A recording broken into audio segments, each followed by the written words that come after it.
Assalamualaikum warahmatullahi wabarakatuh.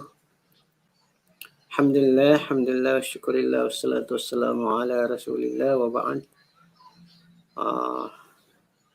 Anak-anakku sekalian yang berbahagia, yang Bapak sayangi,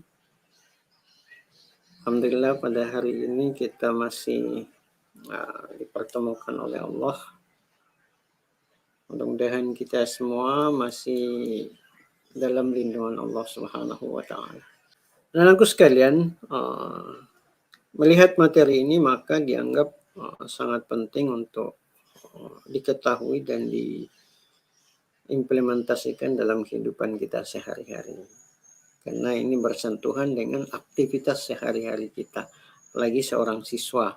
Nah, ditambah lagi sekarang kita sedang melakukan pembelajaran jarak jauh. Ini sangat penting untuk diketahui.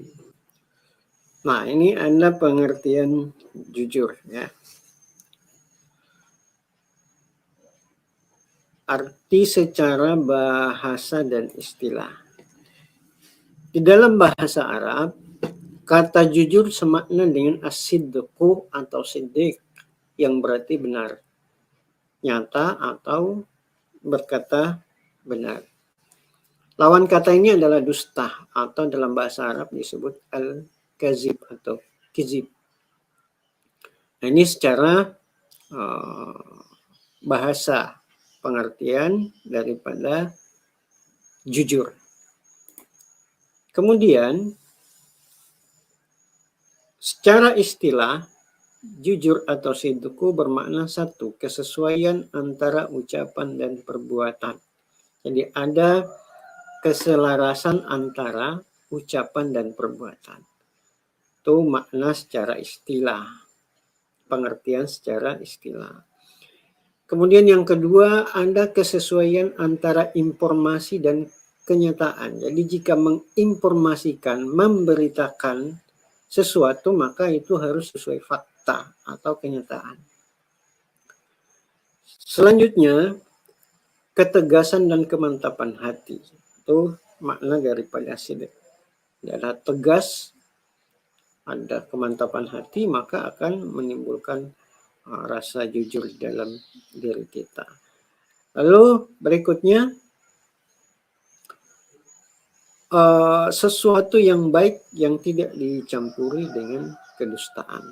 Jadi apapun itu, sesuatu itu tidak boleh dicampuri dengan kedustaan. Ini secara pengertian, baik itu dari sisi bahasa maupun sisi istilah.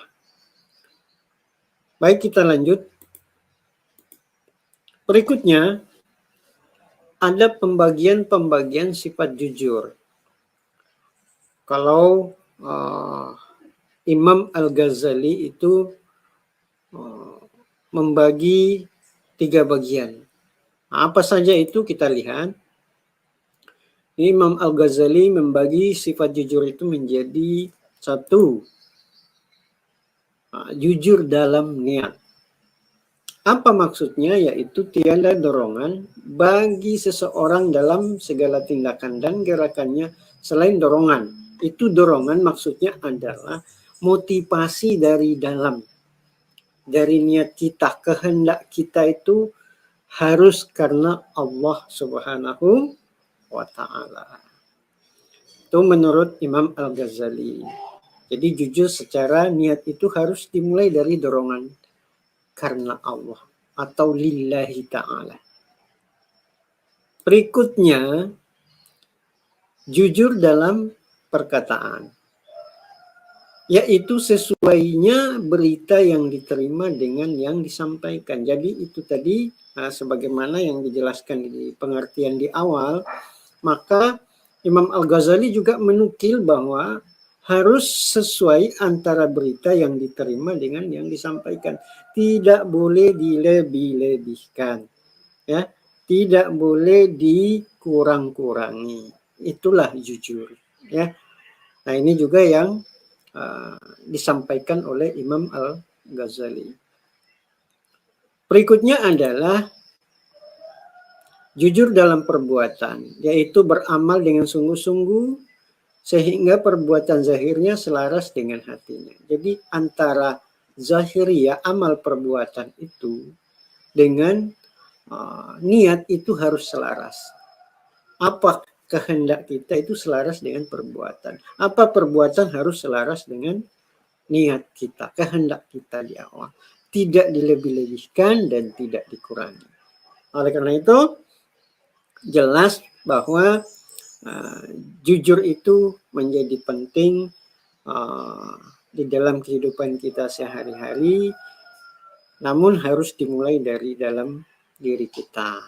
Mulai dari niat, kemudian dilanjutkan dengan perkataan, ucapan, lalu yang terakhir jujur harus diamalkan atau dilaksanakan di dalam kehidupan kita sehari-hari atau dalam perbuatan kita.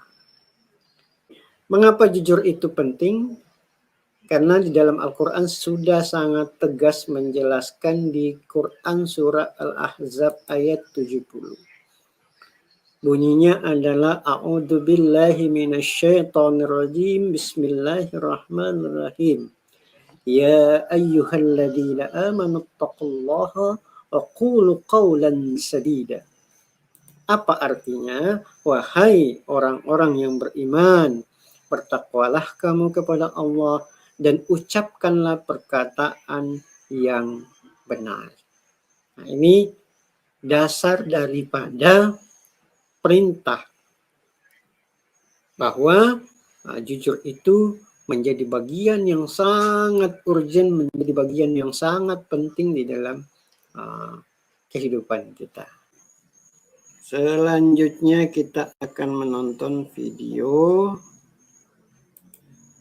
yang berkaitan dengan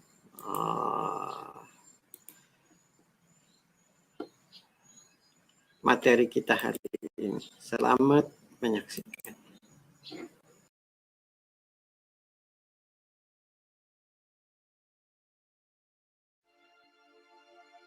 Inilah sepenggal hikmah yang dikutip dari peristiwa yang terjadi pada masa Khalifah Umar Ibn Khattab.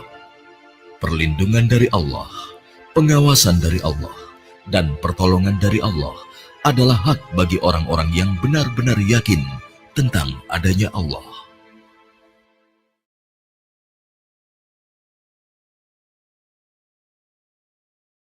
Siapa lagi yang susu? Susunya satu kendi berapa, Bu? Biasa, Bu. Harga susunya 1/2 dirham. Aduh, kenapa mahal sekali? Harga susu kan sekarang sangat murah, Bu. Ya, bagaimana lagi, Bu? Harganya memang begitu dari dulu. Ayo ibu-ibu, susu kambing saya ini murni dan murah. Ayo silakan, siapa yang mau beli? 5 cawan untuk 1 dirham. Ayo, susu murah dan sehat. Nah, Ibu barusan dengar sendiri kan? Susu yang Ibu jual itu terlalu mahal. Ayo, Lebih mari baik ibu-ibu, susu murah. saya beli di sana Susu saja. murah. Ayo Ibu-ibu.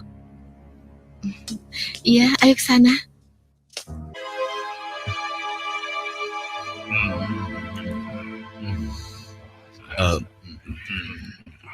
Apakah boleh saya meminum susunya? Ya, boleh. Silakan, silakan. Susu ini adalah hidangan khusus dari kedua mempelai. Susu ini adalah hidangan khusus dari kedua mempelai. Oke, anakku sekalian, demikian yang Bapak sampaikan. Namun sebelum Bapak tutup, Bapak tadi sudah menyajikan materi dan menyajikan video kisah teladan. Oleh karena itu, tugas siswa sekarang adalah mencatat, meringkas materi yang Bapak sampaikan.